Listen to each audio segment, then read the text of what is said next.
venir au nom de PRODAS et au nom des femmes sénégalaises éprises de justice et de liberté, nous apporter notre contribution pour une meilleure lecture des faits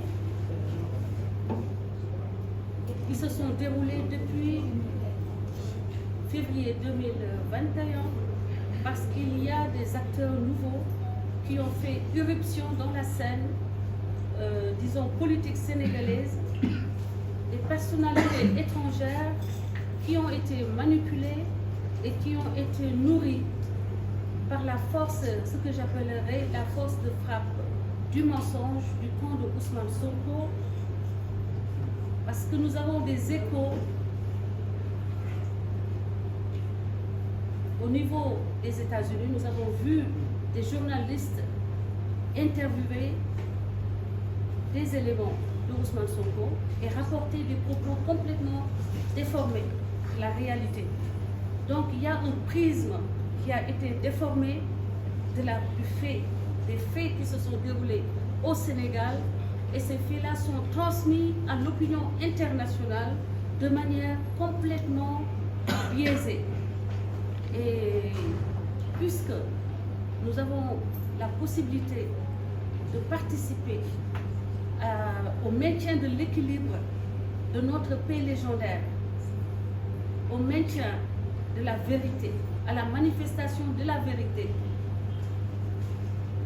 nous nous prêtons à l'exercice de venir aujourd'hui, ayant été témoins oculaires au niveau de la salle, des débats qui ont eu devant le public entre les avocats, les juges, les principaux témoins et le procureur de la République, ainsi que Adji Raby Sarr, la jeune victime, qui a pu, devant plus de milliers de personnes, revenir sur les faits tels qu'elle les avait relatés auparavant dans les procès-verbaux dès le début de l'affaire.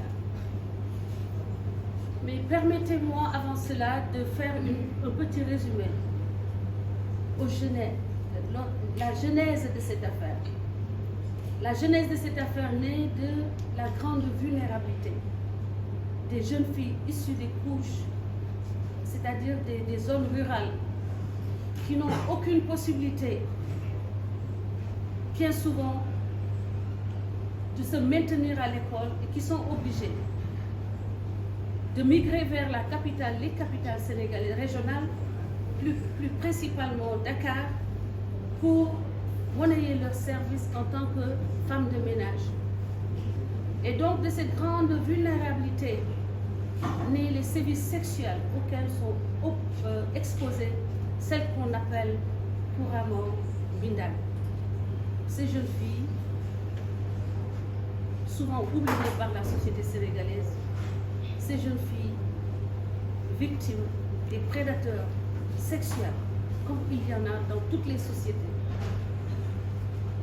La seule faiblesse de notre société, c'est qu'elle ne donne pas suffisamment de protection à ces jeunes-là, à ces jeunes filles. Et ça a été le cas d'Adji Raby Sarr. Adji Raby Sarr est née à Djerda, dans un village. Je suis allée à Djerda avec mon équipe pour voir quelle était la réalité qui a poussé Adji Raby Sarr à venir à Dakar.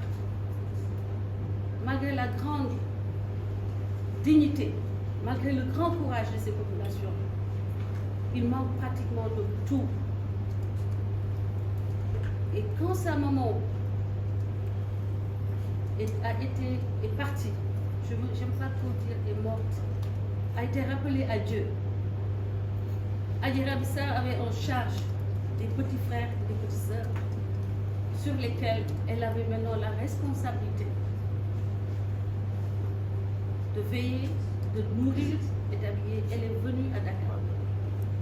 Et c'est ainsi que ses pas ont croisé les pas de Ndeye Khady Ndiaye à travers une amie pour qu'elle puisse quand même aider ses parents. Puisque sa maman était soutien de famille. C'est sa maman qui soutenait la famille. Sa maman est partie, donc c'était à elle qu'incomber, malgré son jeune âge d'adolescente, la prise en charge de sa famille. Et donc, arrivé dans les lieux que tout le monde connaît maintenant, Sweet Beauté, son obéissance à Ndeye Khady, sa bravoure, son courage, son abnégation a fait d'elle une des préférées, une des employées préférées de Ndeye Khady. Ces jeunes filles ont été maintenues dans un stade de quasi-esclavage. Ce qu'on appelle l'esclavage moderne de nos jours se définit par l'absence de liberté d'aller et venir, par l'absence de salaire par rapport au travail rendu. Je vous dis qu'il y a des réglementations en vigueur sur le plan international qui font que vous ne pouvez pas faire travailler une personne de l'aube à minuit. Ces jeunes filles travaillaient de l'aube à minuit et leur salaire était 60 000 francs, c'est-à-dire 100 € le mois, ou 100 $ le mois. Pendant que celles qui les faisaient travailler comme des ânes avaient au moins 1 000 € par jour. C'est l'équivalent. Je parle pour que la presse internationale puisse saisir le contexte dans lequel le Sénégal a été plongé à cause de la malhonnêteté intellectuelle et à cause de l'ignorance de la grande majorité qui n'est pas capable, qui n'a pas été capable de lire les événements. Nous nous faisons le devoir de leur décrire les faits tels qu'elles ont été perpétrés dans l'enceinte de ce côté.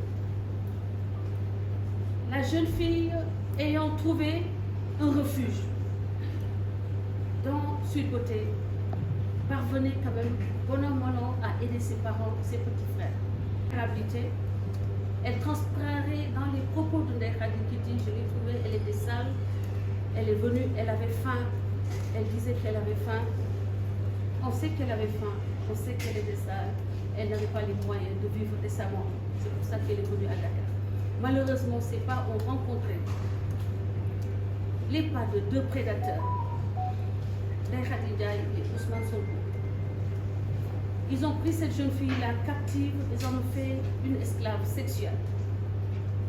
Elle a subi, elle a été résiliente, elle avait peur aussi que ses parents sachent qu'elle s'est exposée à être abusée, à être violée.